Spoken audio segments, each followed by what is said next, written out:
il annonce clairement un top 10 en Espagne. Qu'est-ce qu'annonce ça? Seb. Un top 10 en Espagne, donc au championnat du monde de Raid Aventure fin septembre, début octobre. Tous les meilleurs teams seront là. Quelle est la différence, la principale différence avec le Raid in France? Quelle sera la principale différence? Je pense que déjà il y aura quand même. Enfin, Seb, c'est sympa d'avoir des objectifs, de se dire on va rêver, on va être dans le top 10. Pour moi, je dis pas que c'est pas atteignable parce que je suis quand même ambitieuse, mais je pense que ça serait un beau rêve, on va dire. Il n'y a quand même pas le même niveau, donc je pense qu'on est confronté à des équipes super fortes, internationales, même françaises, hein, parce que je pense qu'il n'y avait pas non plus toutes les équipes françaises sur Rallye France, donc il faut relativiser.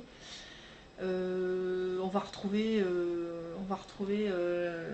là, une course longue, sauf que là elle sera plus longue qu'à ce Rallye France de cette année.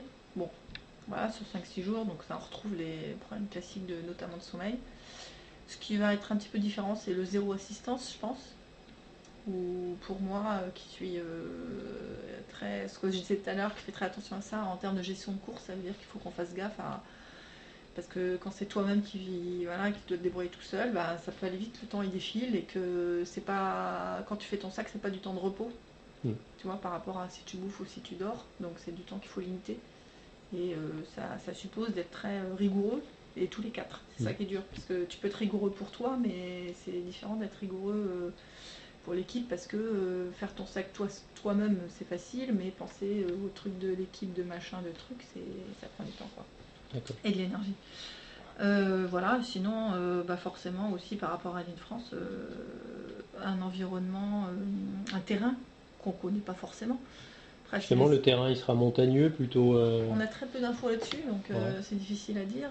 Après, ça reste un pays occidental, on ne va pas dans la forêt vierge, donc a priori, je me dis qu'il n'y aura pas une marche énorme, mais on ne maîtrise pas du tout s'il y a beaucoup de dénive, la colline, du terrain particulier. Donc, vous savez à peu près la proportion des.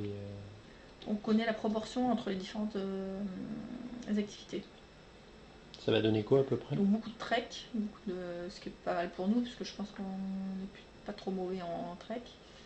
Je crois que c'est 60%, il me semble. Je te redirai. En temps? Non, c'est moins. Je sais pas.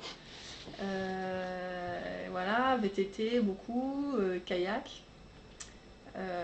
Et puis il y a du roller. Ouais. Alors, moi, ma bête noire, ça va être le roller, c'est clair. VTT course à pied, je pense que c'est quand même mes points forts. VTT, je pense que je me suis bien entraînée cet été, donc en VTT je me sens bien. En plus, Jeannot au vélo, super, donc il avance tout seul. Enfin, faut quand même appuyer, hein, mais bon. Et kayak, on s'est bien entraîné aussi, parce que je pense on a beaucoup appris du Brésil, où on s'était pas trop entraîné avec Denis et que ça a été la cata. On a beaucoup souffert, non seulement on a perdu du temps, mais même à vivre, ça a été très dur parce qu'on a fait une section de 24 heures sur du kayak, donc quand t'es pas très bien entraîné, c'est très très long. Et depuis, on s'est dit plus jamais ça, et depuis, à chaque fois qu'on arrête, on s'entraîne, on démarre 6 mois avant, parce que l'hiver c'est un peu dur quand même de faire du kayak chez nous.